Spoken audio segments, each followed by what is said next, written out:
you're having any difficulties accessing anything in this video tutorial, please contact our help desk by email at aoe.gmshelp@vermont.gov or by phone at 802-479-1044.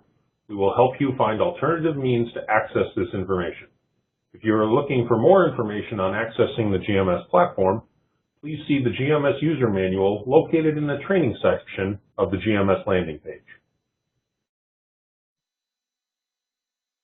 The training session is for users to gain access to the Vermont Agency of Education Grants Management System going online for the 18-19 year. As a reminder, any FY18 grant applications still need to be accessed through the existing Grantium system.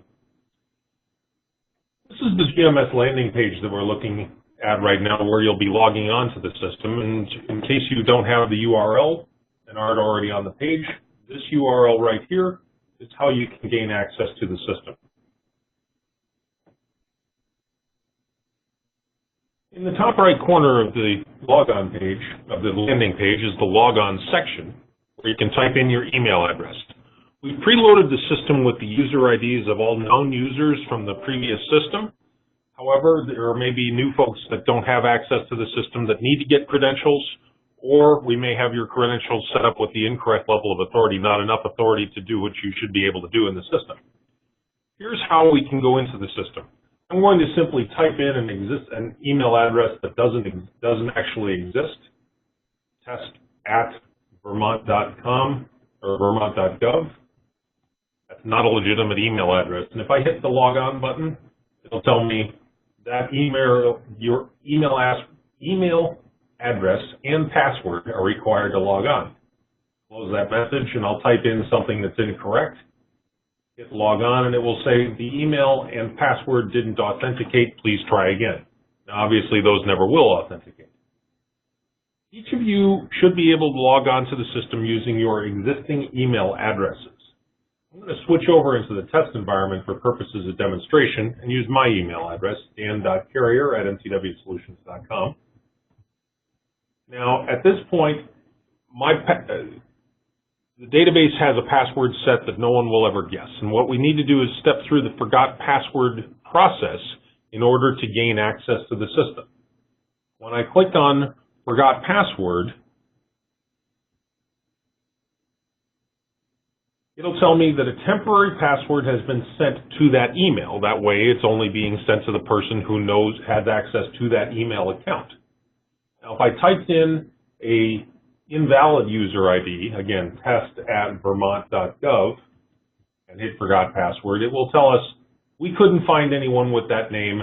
Please email the GMS help desk at this address to get access to the system.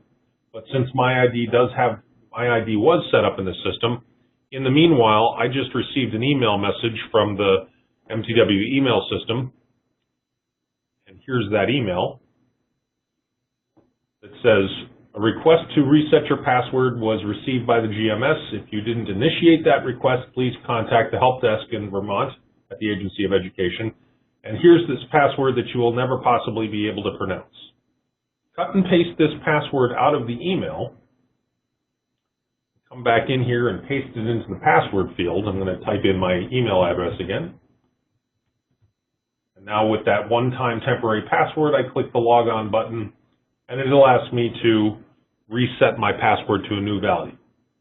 I'll paste in that one-time temporary password again and go ahead and type in a password that's got an uppercase, a lowercase, numbers, one special character, and ultimately, let's go ahead and do something that's not valid. I'm just going to type in 4 characters here. That's not long enough. When I hit change, it'll tell me the new password did not meet minimum password strength requirements. Please try again. So this time I'll go ahead and type in something that does meet those password strength requirements.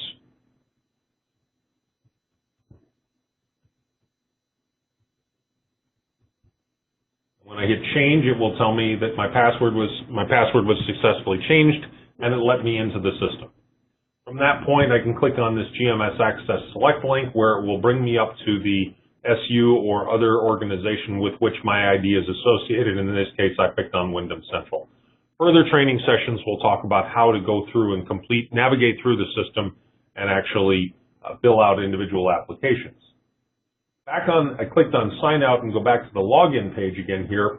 One other piece of this, for people whose IDs or email addresses are not recognized by the system, we can click on this new user process. This will open up a little box that says, what's the name of your SU or supervisory district? I'm going to go ahead and pick on S46 again, which is Windham Central. And when I hit search, it will tell me, okay, that's Windham Central. I would like to indeed request credentials for that SU. If I were to have clicked something that didn't exist, like S946, when I hit search, it'll tell me that particular organization, we don't know who they are. Please contact the help desk so that we can help you get set up there. Again, I'll go ahead and click on S046, Windham Central. I'll hit search and say request. It will say, please tell me who you are. Put in my name again. I'm going to put in a fictitious email here because I don't really want to create credentials for this. And when I click on role selected, most of the time you're going to want to ask for data entry roles. That's what lets you fill out applications, whereas authorized representatives can submit and agree to assurances, and we're going to make sure that at the agency that we only grant authorized representative credentials to people that have been granted that authority by their local school board. I'm going to click on data entry and hit submit, and a new user request was just sent to the agency for them to review, which they will work hard to make sure it gets responded to within 48 hours.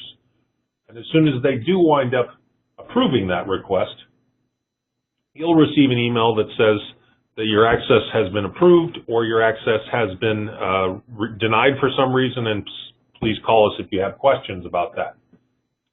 Ultimately, once that email comes through, you will simply have an email address. You'll come through and do that forgot password process to get your initial password established.